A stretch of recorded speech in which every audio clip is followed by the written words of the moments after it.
Apa jadinya jika sebuah kitab 1400 tahun lalu mengatakan bahwa kebenarannya akan terlihat seiring berjalannya waktu, dan hari ini manusia baru mulai memahaminya?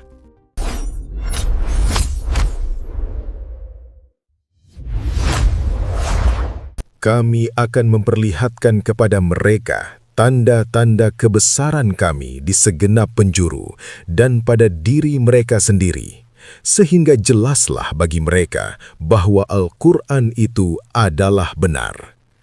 Tidak cukupkah bagi kamu bahwa sesungguhnya Tuhanmu menjadi saksi atas segala sesuatu?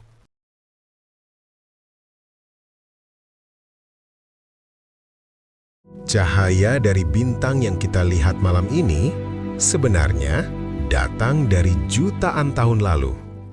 Artinya, manusia sedang melihat masa lalu alam semesta.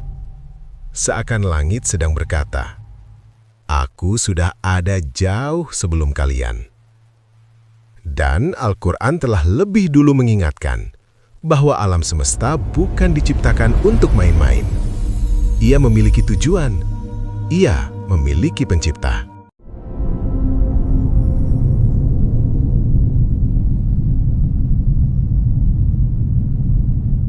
Dulu, manusia mengira langit hanyalah atap besar yang diam dan tidak berubah.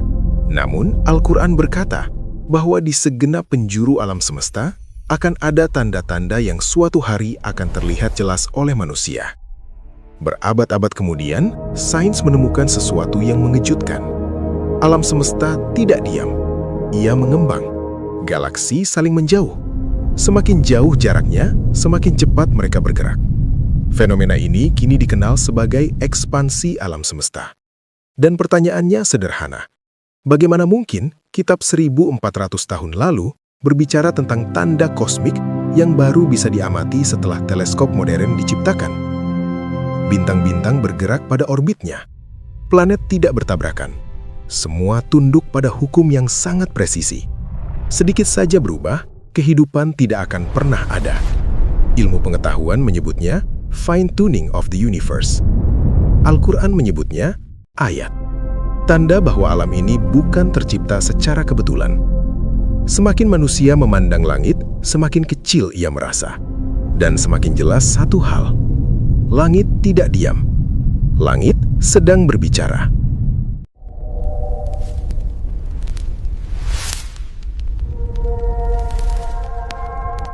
Al-Quran tidak hanya menyuruh manusia melihat ke langit, ia menyuruh manusia melihat ke dalam dirinya sendiri. Hari ini, sains mulai membuka tabir itu.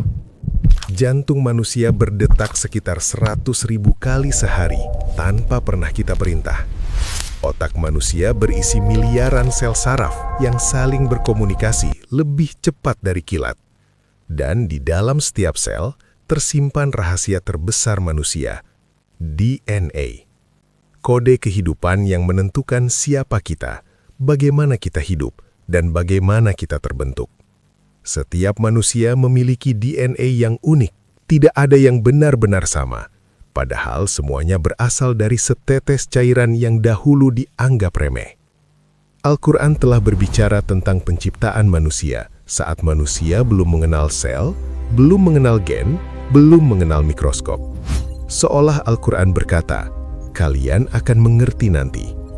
Dan kini, sains baru menyusul di belakang.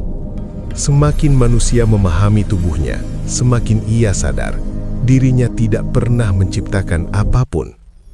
Ia hanya sedang membaca tanda-tanda yang sudah ada sejak awal.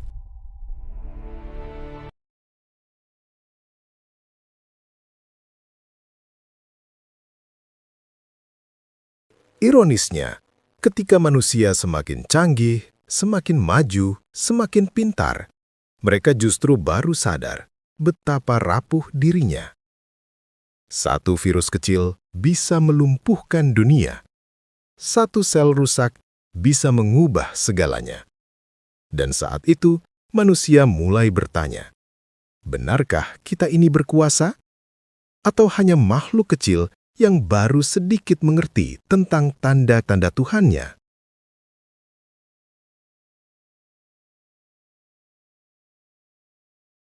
Ayat ini bukan sekadar ramalan.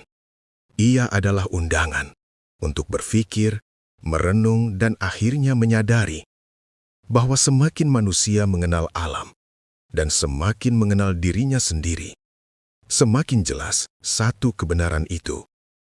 Al-Quran tidak menunggu untuk dibenarkan. Manusialah yang terlambat memahami.